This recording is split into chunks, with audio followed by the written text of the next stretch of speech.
बोलिए विष्णु भगवान लक्ष्मी माता की जय।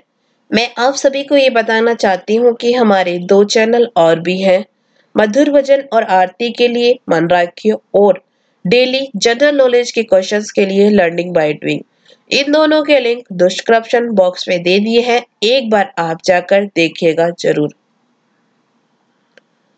आज हम माघ मास महात्म अध्याय 16 का गुणगान करते हैं। अगर आपको अच्छा लगे तो लाइक, शेयर, सब्सक्राइब जरूर कीजिएगा।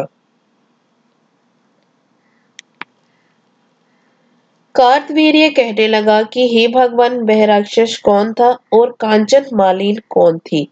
उसने अपना धर्म कैसे दिया और उनका साथ कैसे हुआ? हे ऋषि अत्रि के संतानों के सूर्य, यह कथा सुनो कर मेरा कौतूहल दूर कीजिए। तब दत्तात्रेय ने कहा, राजन, इस पुरातन विचित्र इतिहास को सुनो। कांचनमानी नाम की एक सुंदर अप्सरा थी जो माघ मास में प्रयाग में स्नान करके कैलाश पर जा रही थी। तब उसको मार्ग में जाते हुए हिमालय के कुंज से एक घोर राक्षस ने देखा। उस सोने जैसी तेज वाली, सुंदर कटी वाली, बड़े बड़े नेत्र वाली, चंद्रमुखी, सुंदर केश और पिन प्योधर वाली सुंदर अप्सरा को देखकर उस राक्षस ने कहा कि हे सुंदरी कमल नयनी, तुम कौन हो और कहां से आ रही हो? तुम्हारे वस्त्र और वेणी भीगी हुई क्यों है? तुम आकाश मार्ग से कहाँ जाती हो और किस पुण्य के प्रताप से तुम्हारा शरीर ऐसा तेजस्वी और रूप ऐसा मनोहर है? तुम्हारे गीले वस्त्र से मेरे मस्तक पर गिरे हुए एक बूंद जल से मेरे क्रूर मन को एकदम शांति प्राप्त हो गई। इसका क्या कारण है? इस जल की क्या महिमा है?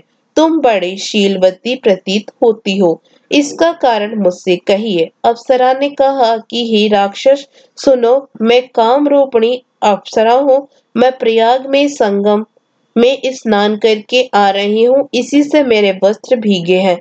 अब कैलाश पर जा रही हूँ, जहाँ पर श्री शिव निवास करते हैं।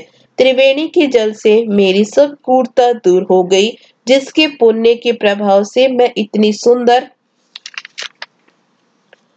और पार्वती जी की प्रिय सखी हुई। सो आश्चर्य देने वाला उदाहरण मुझसे ब्रह्मा जी ने कहा था।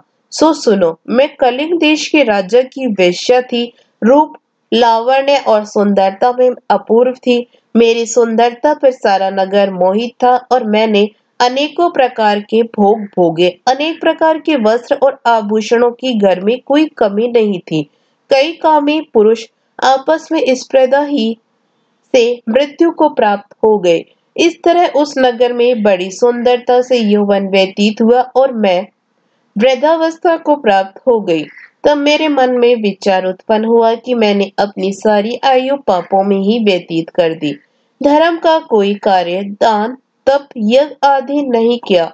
शिव या दुर्गा जी की आराधना नहीं की।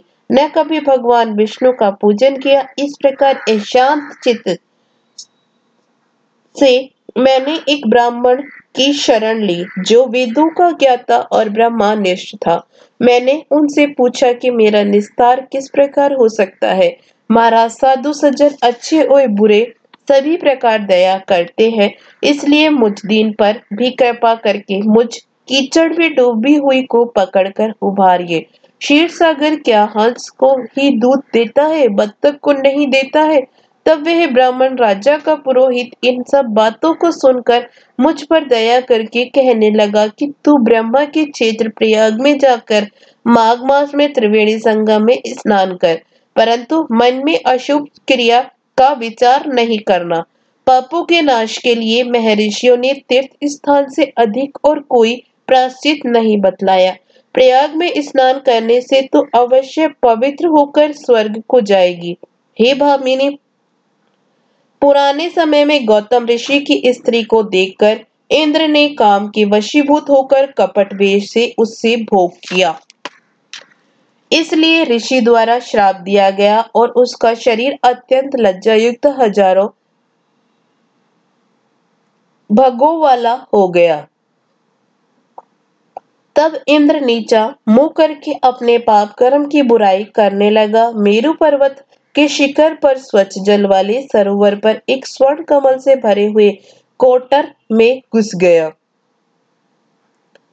और अपने पाप को धिक्कारता हुआ कामदेव की बुराई करने लगा कि यह सब पापों का मूल है। इसके ही वशीभूत होकर मनुष्य नरक में जाते हैं और अपने धर्म, कीर्ति, यश और धैर्य का नाश करते हैं। इंद्र ऐसा सोच रहा था। इंद्र के बिना सारा देवलोक शोभाहीन हो गया।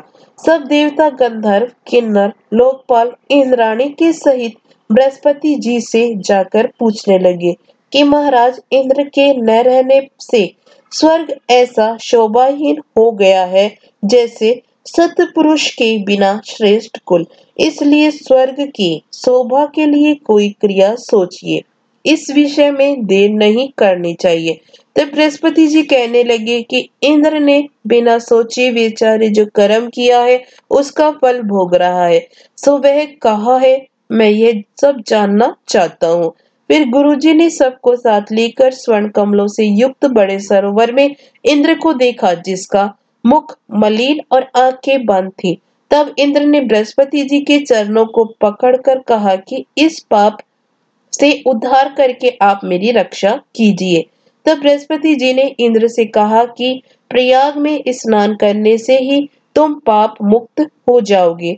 तब इंद्र सहित सबने ही प्रयाग में जाकर संगम में स्नान किया और त्रिवेणी स्नान से इंद्र पाप मुक्त हो गए। तब बृहस्पति जी ने इंद्र को वरदान दिया कि तुम्हारे शरीर में जितने भग हैं सब नेत्र हो जाए।